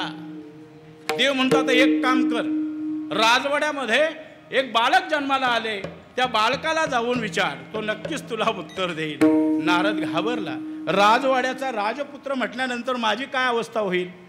देवाला म्हणतो, देवा, राजपुत्राची जर राजपुत्र आज माझ्या डोळ्यासमोर गेला तर माझी अवस्था काय होईल? देव म्हणतो, काही होणार नाहीये, तू जा. नारद आपला घाबरत राजवाड्यामध्ये प्रवेश केला. जिथं बाळ आपला जन्माला आलेला होता, पाळण्यामध्ये बाळ झोपलेला होता, बसलेला होता, खेळत होता. नारद जवळ गेला आणि बाळाला पाहिलं. पाहिल्यानंतर बाळ काही गेला नाही आहे. नारदाने विचारलं की मला भगवंताने इथं पाठवलेलं आहे, मला संत संगतीचा लाभाचा विचार काय हे तुम्ही मला सांगा. तो बाळक म्हणतोय तुला नक्कीच सांगेल, पण ज्याने तुला पाठवले त्याला इथं परत घेऊन ये. काय सांगितलं? ज्याने तुला इथं पाठवले त्याला तू घेऊन ये, नक्कीच तुला प्रश्नाचं उत्तर देईल. नारदाला आनंद तर झाला. आनंदाच्या भरात देवाजवळ गेला आणि देवाला सांगितलं, देवा बाळाने सांगितले, बाळाची भेट झाली, त्याला प्रश्न विचारले, पण बाळ म्हणतोय त्या प्रश्नाचं उत्तर तुला देईन, पण ज्याने तुला पाठवले त्याला इथं घेऊन. देवसुद्धा हसत हसत नारदाच्या बरोबर आले आणि नारदाच्या बरोबर हसत हसत आल्यानंतर लगेच भगवंताला पाहिल्यानंतर त्या बाळाला आनंद झाला आणि आनंदाच्या भरात नारदाला सांगायला लागला, अरे नारदा, कारण माझा पहिला जन्म किड्यामध्ये होता, पण तुझं दर्शन झाल्यामुळे त्या योनीतून मुक्त झालो. तुझा दर्शन झाल्यामुळे संत संगत. त्याच्यानंतर माझा सरड्याचा जन्म झाला, पण तुझी भेट झाल्याबरोबर सरड्याच्या योनीतून मुक्त झालो. नवे पोपटाच्या योनीतून मुक्त झालो. पोपटाची योनीतून मुक्त झाल्यानंतर वासराची योनी मला प्राप्त झाली, त्याच्यातनं मुक्त झालो. आणि मुक्त होता होता काय माझं भाग्य आहे, राजवाड्यात राजपुत्र म्हणून मी जन्माला आलो. याला एकच कारण, संत संगत. म्हणून महाराज म्हणतात, संगत संतन की करले, जन्म का सार्थक कछु करले, उत्तम नरदेह पाया प्राणी इसका हित कुछ करले. संतांच्या संगती मनोमार्ग गती, संत संगतीचे काय सांगू सुख, संत दर्शनी हा लाभ पद्मनाभ. म्हणून महाराज म्हणतात, संत संग सर्व काळ अखंड त्या संतांची संगत आपल्या जीवनामध्ये असावी. म्हणून बाबांनो, संगत करताना संतांची साधूचीच. एखादा वारकरी आपल्या घराजवळ असेल तर त्या वारकऱ्याजवळ बसा. एखादा स्वाध्यायी असेल तर त्या स्वाध्यायीजवळ बसा. एखादा निरूपणकार असेल त्या निरूपणकाराजवळ बसा. एखादा चांगला विचार देणारा असेल त्या विचाराचे पायीक व्हा. नक्कीच तुमचं जीवन सुधारल्याशिवाय राहणार. चांगली संगत करा बाबांनो, नाहीतर महाराज कबीरदास म्हणतात, संगत मत करना खोटी, दुनिया उलटी है झूठी. काय परिस्थिती हल्ली, सगळे भाई को बुरा बोले, साले को सन्माना, माय बाप तो भीक मागे, ससुर को जम खाना. विचार करा, सख्या भावाला विसरतोय आणि मेवण्याची सेवा करतोय. आई वडिलांना विसरतोय आणि सासू सासऱ्याची पूजा करतोय. अशी सध्या परिस्थिती आहे. कलियुगामध्ये हेच आहे. विठ्ठल विठ्ठल. आपण संत संगतीमध्ये जावं. स्वप्नात आले बाबाजी चैतन्य. विचार करा बाबांनो, स्वप्नात सांगितलं, त्या शब्दावर विश्वास ठेवला. विचार करा बाबांनो. आणि आज विमान वैकुंठावरून आलं आणि त्या विमानात बसून गेले. विचार करा बाबा. हा, सत्यगुरुराया कृपा मज केली, परी नाही घडली, सापडविले वाटे जाता गंगा स्नाना. मस्तकी तो जाना ठेवी, भोजना मागती तूप पावशर, पडिला विसर स्वप्ना माझी, काही कळे उपजला अंतराय, मनोनी काय त्वरा झाली. राघव चैतन्य केशव चैतन्य सांगितली खूण मालिकेची, बाबाजी आपुले सांगितले नाम रामकृष्ण हरी. या शब्दावर विश्वास ठेवून बाबांनो, संगतीचा विचार करून, गुरुचा विचार करून महाराजांनी संपूर्ण जीवन भगवंताच्या अधीन केलं. भगवंताला हाक मारली आणि त्या हाकेला भगवंत जागा झाले आणि स्वतः आले आणि घेऊन गेले. विचार करा बाबांनो, जीवनामध्ये साधूची संगत असावी, इतरांच्या संगतीमध्ये जाऊ नये. म्हणून म्हणतात, संत संग सर्व काल आणि अखंड प्रेमाचा अखंड प्रेम. हा, प्रेमाशिवाय परमार्थ नाही आहे.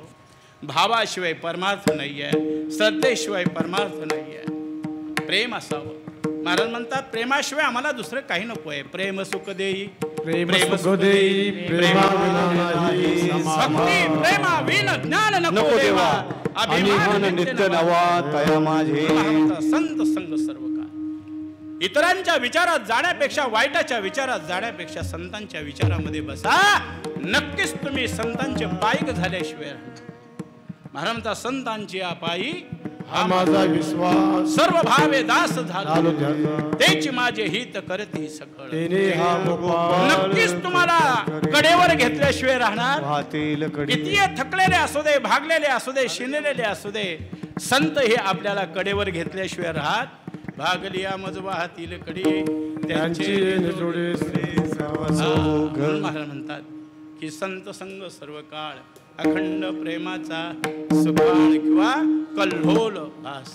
संत संगतीमध्ये असल्यानंतर जीवन आनंदमय झाल्याशिवाय राहत नाही. आनंदुरे आजी आनंदुरे सबाई अभ्यंतरी अवघा परमानंदुरे अवघे चित्रे लोके आनंदाचे आता चरणी जगन्नाथ अनंत जन्मीचे विसरलो दुःख पाहता तुझे सर्व पांडुरंगा सर्वालंकार आनंद निर्भय. म्हणून बाबांनो एक क्षण सुद्धा बाजूला जातो का सांगते. आयुष्याचा प्रत्येक क्षण महत्त्वाचा आहे. प्रत्येक क्षण तुम्ही मोकली भक्ती करा. मोकली हो मोकली मोकली समजले ना. मोकली भक्ती करा किती आनंद आहे. आणि जर आडखल भक्ती केली ना तर आनंदच नाही आहे असं आहे. म्हणून महाराज म्हणतात संत संग सर्व काळ अखंड प्रेमाचा सुकाळ. नवे नवे एवढंच काम करा. फक्त देवाला सांगता देवा चंद्रभागेश्वर दुसरा विचार. भागे स्नान चंद्रभागे स्नान चंद्रभागे स्नान चंद्रभागे स्नान चंद्रभागे स्नान चंद्रभागे स्नान चंद्रभागे चंद्रभागे स्नान चंद्रभागे स्नान चंद्रभागे स्नान चंद्रभागे स्नान चंद्रभागे स्नान चंद्रभागे चंद्रभागे चंद्रभागे मागे हे दान पंढरीचा वारका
देवाचं दास व्हावं, पंढरीची वारी माझ्या जीवनामध्ये घडावी, अखंड संत संगत घडावी आणि एवढंच चंद्रभागेमध्ये स्नान.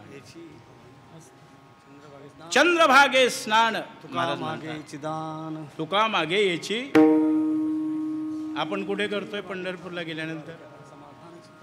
हा? खरं बोलायचं, खरं खरं बोलायचं.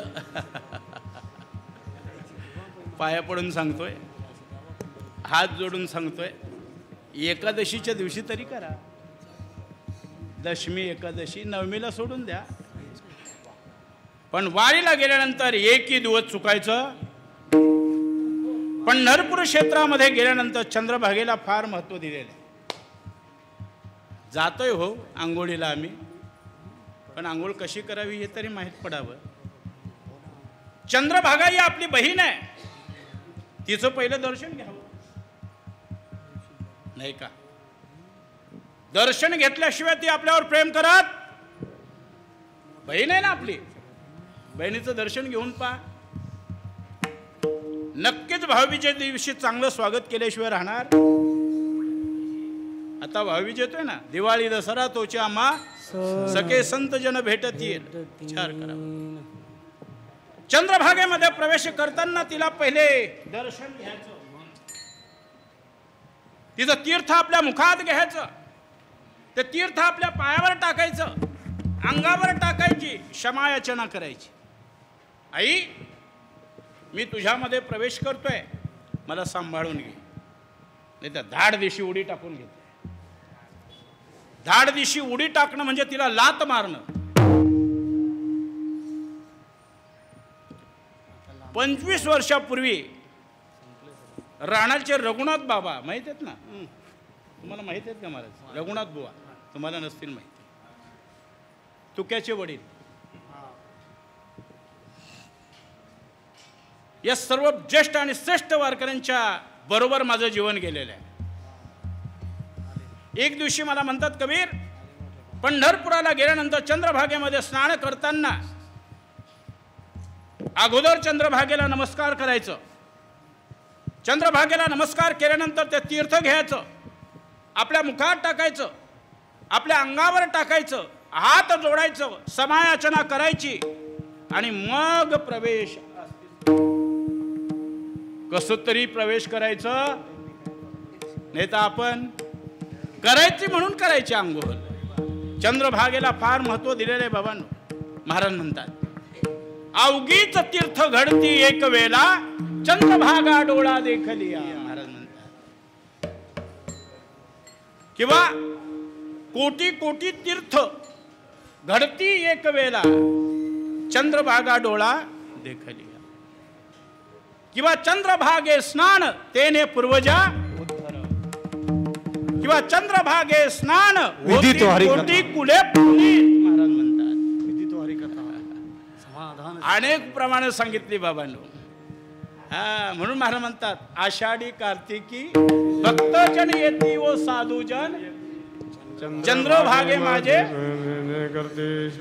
म्हणून एकदा चंद्रभागेमध्ये स्नान केलं, पुंडलिकाचं दर्शन घेतलं, मग पुढच्या वारी. म्हणून महाराज म्हणतात, चंद्रभागे स्नान तुका मागे चिदान, पंढरीचा वारकरी वारी चुकून निधी. महाराज म्हणतात, चंद्रभागे स्नान तुका मागे चिदान, पंढरीचा वारकरी वारी चुकून निधी. आपल्या जीवनामध्ये नेम घडावे याच्याकरता भगवंताकडे तुकोबारायांनी मागणी केलेली आहे. जो वारकरी देवाचा होतोय त्या वारकऱ्याच्या जीवनामध्ये हे नेम सांगितलेले आहेत की आपण पंढरीचे वारकरी झालो पाहिजे. आणि पंढरीचे वारकरी झाल्यानंतर गळ्यात तुळशीमाळ आपण घातली पाहिजे, नाही का? हां, देवाचे वारकरी झालो ना. हां, वारीला आत्ता भरपूर समाज जातोय हे, पण ती देवाची प्रदक्षिणा करायला निघालो काही एकविरीच्या गाण्यावर काय नाचतील, उलट्या सुलट्या काय नाचतील, काय काय तुम्हाला सांगतो ना, आता आम्हाला मनसुद्धा लागत नाही त्या परिक्रमेला जाण्याकरता. सदानंद बाबांना घेऊन मी परिक्रमा केली बरीच वर्ष, पंढरपूरची प्रदक्षिणा 4-4, 5-5 हजार लोक घेऊन प्रदक्षिणा केली कीर्ती ट्रॅव्हल्सच्या माध्यमातून. पण बाबांनो तेव्हा हे उलटा सुलटा नाच नव्हता. सगळं बिघडलं हो. तुकोबाराय म्हणायचे आम्ही बिघडलो ना तुम्ही बिघडा ना. तसं आता म्हणायला भीती वाटतोय. हे महाराज काय असं बोलतात. महाराज सांगायचे आम्ही भजनात बिघडलो, आता तुम्ही पण भजनात बिघडा. पण आम्ही नको ते भजन करायला लागलो, नको त्या चाली म्हणायला लागलो. महाराज कीर्तनाच्या माध्यमात असू दे, वारीत असू दे, पारंपरिक भजन फार महत्त्वाचं आहे. पारंपरिक चाल फार महत्त्वाची आहे. कशा तरी चाली गायच्या नाही आहे. हो ते काय तुम्हाला सांगू, रामभाऊ राऊत अक्षरशः शिव्याच देतात. हां, रामभाऊ राऊतांची कीर्तनं ऐका तुम्ही. मी चातुर्पासामध्ये कबीर मठामध्ये त्यांची सेवा श्रवण करण्याकरता जातो. हा चातुर्मासामध्ये कडक माणूस, संप्रदायाच्या बाबतीत फार मोठी विभूती. रामभाऊ राऊत म्हटल्यानंतर आलथू फालतू जमत नाही. हे अक्षरशः शिव्याच घालता तो. असं आहे. कीर्तन कसं असावं नाही का, विषयाला धरून असावं. महात्म्यांनी महात्म्यांनी तुकोबारायांनी, नामदेव महाराजांनी, एकनाथ महाराजांनी, सर्व संत महात्म्यांनी अभंग तयार केले, समयाला धरून केले, विषयाला धरून केले. जशी वेळ आली तसा अभंग तयार झाला. त्या विषयाला धरून बोला. काहीतरी हां रात असले तरी हल्दीचं गाणी बोलतो ही बाई.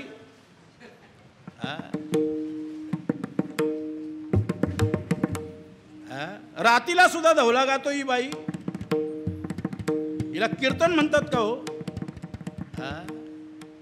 कीर्तन कसं असावं, कथा त्रिवेणी संगम देव भक्तानी नाम तेथीच उत्तम चरण रज वंदिती. कीर्तनामध्ये देव असावा, कीर्तनामध्ये नाम असावं, कीर्तनामध्ये भक्ती असावी, कीर्तनामध्ये पुराण असावं. जसं अभंग तसं कीर्तन असावं. म्हणून मी सुरुवातीलाच म्हणालो, आपल्या सप्त्यामध्ये परिवर्तन न होण्याला कारण कीर्तन म्हणजे आपण करमणूक समजायला लागलो. कीर्तन म्हणजे आपण विनोद समजायला लागलो. आम्ही म्हणतोय 75 वर्ष झाली सप्त्याला, कोणी म्हणतो 100 वर्ष झाली सप्त्याला, कोणी म्हणतो 76 वर्ष झाली सप्त्याला, कोणी म्हणजे 80 वर्ष सप्त्याला. पण परिवर्तन काय आहे तुमच्यामध्ये. याला एकच कारण विनोद आणि करमणूक समजायला लागलो. प्रत्येक वर्षामध्ये आपल्या जीवनामध्ये परिवर्तन होणं फार महत्त्वाचं आहे. परिवर्तनाला फार महत्त्व दिलं आहे. म्हणून सांगतोय बाबांनो, ज्याच्या कीर्तनामध्ये विनोद असेल त्याला अगोदरच सांगायचं, बाबा इथं विनोद होता का मला. त्याचा अपमान करायचा नाही आहे. एखादा कीर्तनकार आल्यानंतर त्या कीर्तनकाराच्या समोर जायचं, महाराज कालचा कीर्तन फार भारी झाला, जरी खराब झाला असेल तरी भारी झालाच सांगायचं, तर तो पुढचं कीर्तन चांगलं होतं. आपण काही सांगतच नाही हो. ये रे माझ्या मागल्या, येऊन पा माझ्या सप्त्या, सगळी मंडळी असतो. फालतू नाही बाबांनो, काहीतरी बडबड नाही. पहिले आपण कीर्तन श्रवण करायचं आणि मग त्याला बोलवायचं. हा, आज कमिटी सर्व नवीन आहे म्हणून तुम्हाला हात जोडून सांगताय, अभंग असेल तर कीर्तनकार, बडबडीचा कीर्तनकार इथे येता कामा नये. पुढे परिवर्तन होणं फार महत्वाचं, फार महत्वाचं आहे बाबांनो. हे भगवंत उभा आहे आपल्यासाठी. एवढं हे कशासाठी उभं केलं वैभव. आज अशी या भागाची मंदिरं मी पाहतोय ना, कासार वडवलीपासून वाघवेलपासून या भागामध्ये जी मंदिरं मी पाहतोय, अशा आमच्या भागामध्ये मंदिरं नाही आहेत बाबांनो. फार मोठं भाग्य आहे तुमचं. म्हणून या भाग्योदयामध्ये, या भाग्यालयामध्ये चांगलं झालं पाहिजे. आनंद सर्वांना प्राप्त होईल, सर्वांचं भाग्य उदयाला येईल, सर्वांच्या जीवनामध्ये पुण्य प्राप्त होईल, अशी सेवा झाली पाहिजे. कशी तरी सेवा होता कामा नाही आहे बाबा. हां, ही नारदाची गादी आहे, ही व्यासाची गादी आहे. या गादीवर तुकोबाराय उभे होते, या गादीवर नामदेव महाराज उभे होते, या गादीवर एकनाथ महाराज होते. संत मंडळीने या गादीवरनं समाजाला प्रबोधन केलेलं आहे. त्या गादीवर कशी तरी बडबड नसावी. आपल्या माथ्यावर दोष बसतोय. म्हणून बाबांनो, आनंद होत नाही, आनंद प्रसन्नता येत नाही आहे. प्रसन्नता येण्याकरता सगळं व्यवस्थित पाहिजे. म्हणून जीवनामध्ये चांगलं काम करा बाबा. हा महाराजांचा अभंग फार महत्त्वाचा होता बाबा. जीवनामध्ये सेवा झालीच पाहिजे. सेवा ही साधूची असावी. सांगितलं, सर्व सांगितलेलं आहे मी. एक जरी सेवा तुमच्या जीवनामध्ये घडली ना तरीसुद्धा जन्म मरणाचं सार्थक झाल्याशिवाय तुका म्हणे जन्म आल्याचे सार्थक आणि विठ्ठलाची एक ज्ञानेश्वर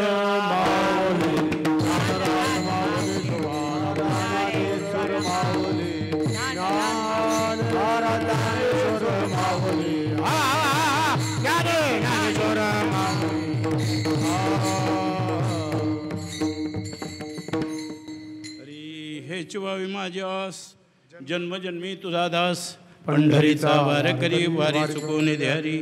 आज आपल्या या अखंड नामसप्ताहाचा आजचा हा 7वा दिवस आणि 7व्या दिवसाची सेवा माझ्याकडे आली, या पामराकडे आली. मी तुमचा दास आहे.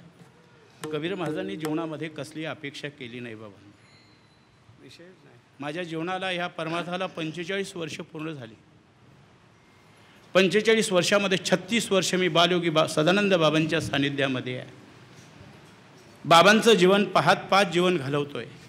सद्गुरू काशीनाथ बाबा, बालयोगी सदानंद बाबा आणि माझे गुरु आनंद महाराज खंडागळे, या 3 महात्म्यांचं चरित्र पाहून, या 3 महात्म्यांचं जीवन पाहून मी माझं जीवन समर्पण करत घेतलेलं आहे. जीवनामध्ये कुठल्याही प्रकारची आशा अपेक्षा सर्व मंडळी पाहत असाल. सर्वांना माहिती आहे आज 2001 पासून मी नारदाच्या गादीवर उभा आहे, पण जीवनामध्ये कधी कोणाकडं हात पसरलेला नाही आहे, कधी कोणाकडं मागितलं नाही आहे. फक्त जो प्रसाद मला देतात त्या प्रसादाचा आम्ही स्वीकार करत असतो आहे. याच्या पलीकडं काही नाही आहे. आणि देवाला मी एवढंच सांगतो, अरे देवा, भगवंता, ही सेवा, अखंड सेवा तुझ्या चरणावर समर्पण व्हावी याच्याकरता समाजाला मी प्रबोधन करतो आहे. समाजासाठी प्रबोधन फार महत्त्वाचं आहे बाबांनो. समाजाच्या हिताचं प्रबोधन करावं. समाज फार अधोगतीला चाललेला आहे. फार पुढची परिस्थिती सांभाळून राहा बाबांनो.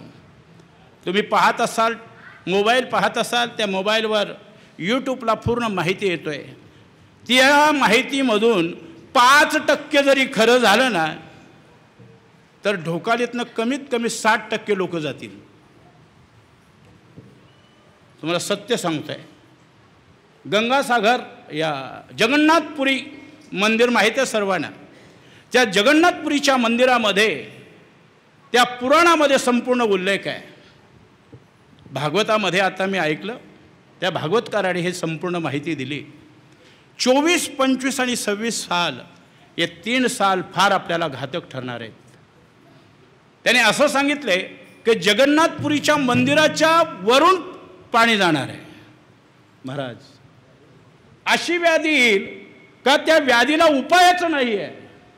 जशी कोरोनाची व्याधी त्याच महात्म्यांनी सांगितली होती. अच्युतानंद महाराज, त्याच पुराणामध्ये संपूर्ण उल्लेख आहे आणि त्याच महाराजांची ही बातमी आहे. म्हणून बाबांनो, जीवन भगवंताला समर्पण करा.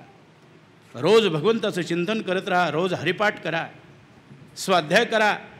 ज्यावेळेस बैठकीला जात असतील ते विचार करा, स्त्रीचे विचार करा. आपल्या घरामध्ये मी सांगितलं सुरुवातीला, टाळ वाजवा. बस, फार महत्त्वाचं आहे. जीवन भगवंताचं भजन करत करत करत करत करत करत गेलं पाहिजे. कसं तरी घालवायचं याच्याकरता मी तुम्हाला हुशार करतो आहे. फार पुढचं आयुष्य महत्त्वाचं आहे. हे आयुष्य आपल्याला सांभाळायचं आहे. म्हणून सगळ्यांना येता जाता राम म्हणत राहा, हरिओम म्हणत राहा. जीवन तुमचं सफळ होईल. म्हणून झालेली सेवा, आज नवीनच कमिटी तयार झालेली आहे आणि ही सेवा मला प्राप्त झाली. सर्वांच्या चरणावर नतमस्तक होतो आहे. रमेशजी वाडेकर आहेत, प्रल्हाद साहेब आहेत, सर्व कमिटी, वकील साहेब समोर बसलेले आहेत. सर्व नवीन कमिटी इथे उपस्थित आहे. सर्व आमचे कोळशेतचे रामकृष्ण भाऊ तिकडे पाठीमागे बसलेले आहेत. सगळे ज्ञानेश्वर भाऊ आहेत. बरीचशी माझी शिष्य कंपनी इथे आहे. सर्व आमचे गायनाचार्य परदेशी महाराज आहेत, सालुंके महाराज आहेत. मोहन भाऊ आले होते कीर्तनाला. पहा, एवढी मोठी व्याधी जीवनामध्ये असूनसुद्धा ते आज या कार्यक्रमाला उपस्थित आहेत. ते सुद्धा निघून गेले. सर्व प्रतिष्ठित महिला आहेत, महिला वर्ग आहे. पखवाज वादक महाराजांचा सुपुत्र आहे आमचे शांतिदूत डुमरे महाराज. आम्ही शांतिदूतच म्हणतो त्यांना. कधी कोणाला कुठलाही काही विषय सांगत नाही बाबांनो. असा हा महाराजसुद्धा आपल्याला प्राप्त झालेले. सर्व गुणीजन मंडळी, महाराज कंपनी, कीर्तनकार आहेत, कोणी प्रवचनकार आहेत, कोणी हरिपाठाचं नेतृत्व करतो, कोणी काकडा करतो, कोणी भजन करतो आहे. हे सगळं असावं आपलं. हे वैभव आहे. वारकरी संप्रदाय म्हणजे आपलं वैभव आहे आणि या वैभवाला आपण साथ देणं फार महत्त्व आहे. समोर शिंदे महाराज आहेत, आमचे गायनाचार्य. मला नावच गजानन महाराज. खरंच म्हणजे परभणीवरून ते आल्यात, पण बुलढाणावरनं. महाराज बुलढाण्याला येतो आम्ही. हां, पण इतकं उत्तम गायन, कमीत कमी 65च्या पुढे असतील ते आता. तर हां, 67 झाली. पण दरवर्षी महाराजांना मना म्हणजे हृदयातून परापच्छंती मध्यमा जे आपण बोलतोय ना, अशा पद्धतीने त्यांचं गायन आहे. उत्तम गातात. म्हणून सर्वांच्या चरणावर नतमस्तक होतोय आणि भगवंताजवळ एवढीच मागणी आहे, अहंकाराचा वारा न लागो राजसा, माझ्या विष्णुदासा भाविकाशी. तुका म्हणे संत सेवा, माझ्या पूर्वजांचा ठेवा. जय विठ्ठल, जय जय.